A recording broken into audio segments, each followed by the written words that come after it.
The world doesn't give you things, you take things. If you learn one thing from me, it should probably be that, unquote.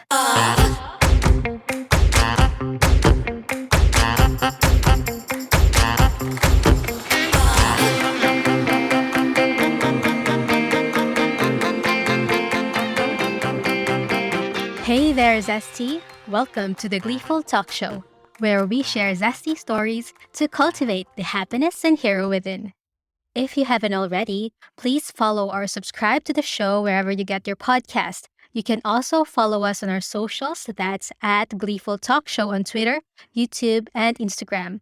I've not been very diligent in posting zesties because life happened. And if you're a new zesty and don't have any idea what I'm talking about, please scroll down to some few older episodes where I share my grieving journey. So, as you may know, I'm not totally fine, and it's okay not to be okay, but still, life goes on. So, during these past few months, I've been reading and or listening to a lot of books as part of my healing journey. So, in this episode, I wanted to share with you a book that I've listened perhaps a month ago, I believe, and it has been a wild ride. By the way, I mentioned listened because I have revived my Audible subscription recently and I've listened to this book in the audio format. I have some other books that I've read through Kindle, but that'll be for another episode. As much as I wanted to have the physical book, we just don't have space for it. So I prefer to read it in Kindle or listen to it through audiobook. And I'm actually pleasantly surprised how I like the book that I'm going to share with you today because I've been hearing quite a lot about it in the last 2 years or so, but didn't had the urge to pick it up until quite recently. The wonders of one's life journey, isn't it? The book is entitled The Seven Husbands of Evelyn Hugo, written by Taylor Jenkins Reid. If the author sounds familiar to you, it's because the author is a New York Times bestseller of Malibu Rising and Daisy Jones and the Six. Now, I haven't read those two, but I might someday, but this book, The Seven Husbands of Evelyn Hugo, was published in 2017 and has garnered an average rating in Goodreads at 4.48. Usually, anything that is around on the average rating of 4 is quite tempting for me to read, and I'm happy that I did. I am not really a bookworm, so I usually just go with the books that have good reviews or books that speak to me in terms of topic. I know, boring, right? But I prefer not to waste my time and money by not reading and buying books that I might not like. There is a nearby library around my place, but again, I'm getting a bit too lazy going to the library. I might do someday, but for now, I'll do it Kindle or Audible. So, what's this book all about? It's about an aging and solitary Hollywood movie icon named Evelyn Hugo, who is finally ready to tell the truth about her glamorous and scandalous life. Her life was set in the 1950s Hollywood, where American society has often been glorified as a decade of political simplicity, moral innocence, and sexual naivete. Between the social upheaval of the World War II and the social upheaval of the 1960s. There was much emphasis on the American dream where you will find our heroine aspiring for it.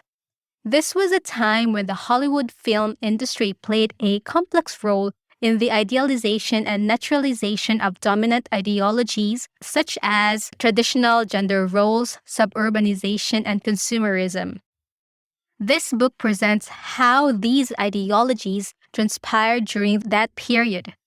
Although Hollywood and the modern age has come a long way since the 1950s, I can say that there's still a long way to go judging from what's currently been happening in the Amber Heard Johnny Depp trial. So, this aging Hollywood star is now ready to tell all about her scandalous past, including 7 marriages to a reporter named Monique.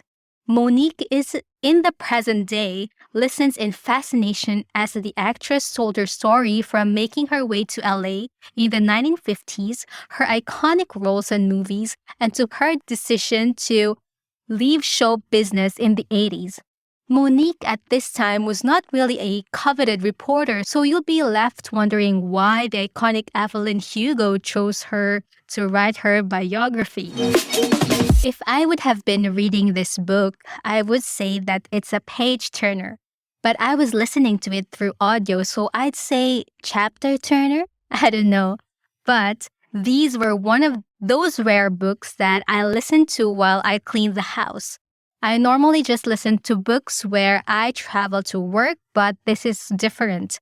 It's like you want to listen to what's next. The scandal, the drama, the mystery, everything. It's also a story of loyalty, betrayal, loss, sacrifice, ruthless ambition, unexpected friendship, forbidden love, you name it.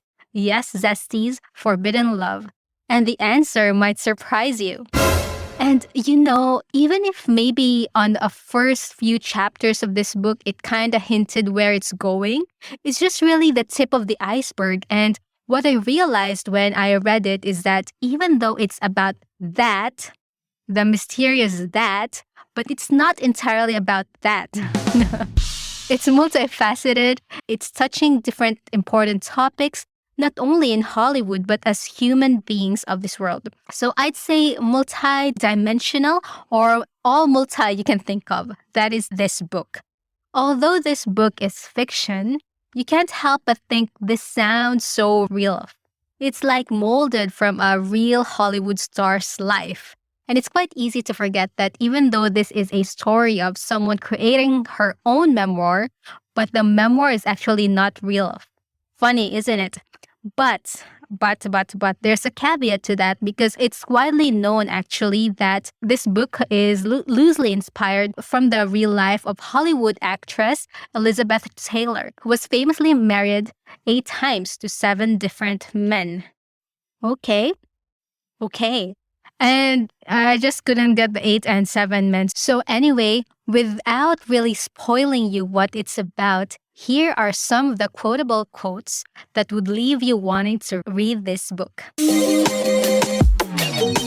First, quote, "People think that intimacy is about sex, but intimacy is about truth. When you realize you can tell someone your truth, when you can show yourself to them, when you stand in front of them bare, and their response is, 'You're safe with me.' That's intimacy," unquote. Oh, this one, I like it. I really like it because most people would think intimacy is just about something physical, but this book shows you and describes to you that it truly isn't. It's beyond that. It's understanding beyond what your eyes can see and feeling beyond your skin can touch. It's very beautiful. This upcoming quote is another favorite of mine, which says, "Never let anyone make you feel ordinary." Ooh, love it. In all caps.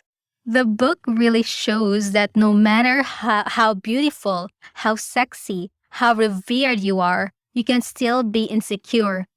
See, if you look at Angelina Jolie or those prominent, beautiful, empowered women, at some point in their lives they have been insecure, and it's and I could say that it's okay to be insecure because we are all humans, but it's for us to understand what makes us insecure and work through it, navigate through it. And only by understanding ourselves will help us navigate through our insecurities, owning our imperfections, accepting ourselves, and in the end would leave us secure from within. Here's another one that I like. Quote, "It's always been fascinating to me how things can be simultaneously true and false, how people can be good and bad all in one, how someone can love you in a way that is beautifully selfless while serving themselves ruthlessly." Oh gosh, this brings some goosebumps to me. So it's that beautiful. And see, this book shows that people are not one-dimensional. They can be different things at the same time. I actually also like both the heroines' character evolution, both Evelyn Hugo and Monique. So, for those who are thirsty of some character evolutions, this book could be for you to be inspired in. Here's another one. Quote, when you're given an opportunity to change your life, be ready to do whatever it takes to make it happen. The world doesn't give you things, you take things. If you learn one thing from me, it should probably be that. Unquote.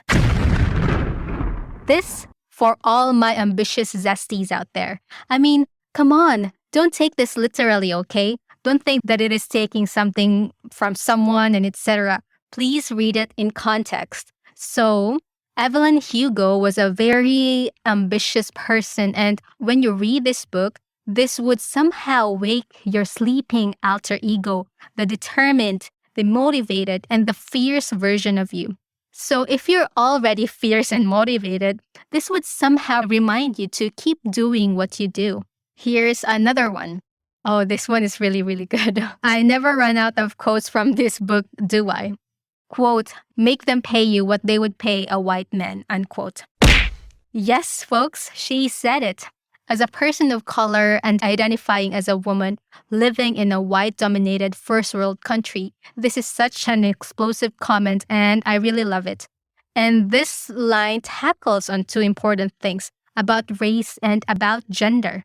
Based on the data from the AmericanProgress.org, comparing the 2018 median earnings of full-time year-round workers by race and sex, for every dollar earned by a white man, a white woman earns 79 cents, a black woman 62 cents, a Hispanic woman 54 cents, an Asian earns 90 cents, and an American Indian or Alaskan Native earns 57 cents. Now, my question here is, does the Asian include Filipino?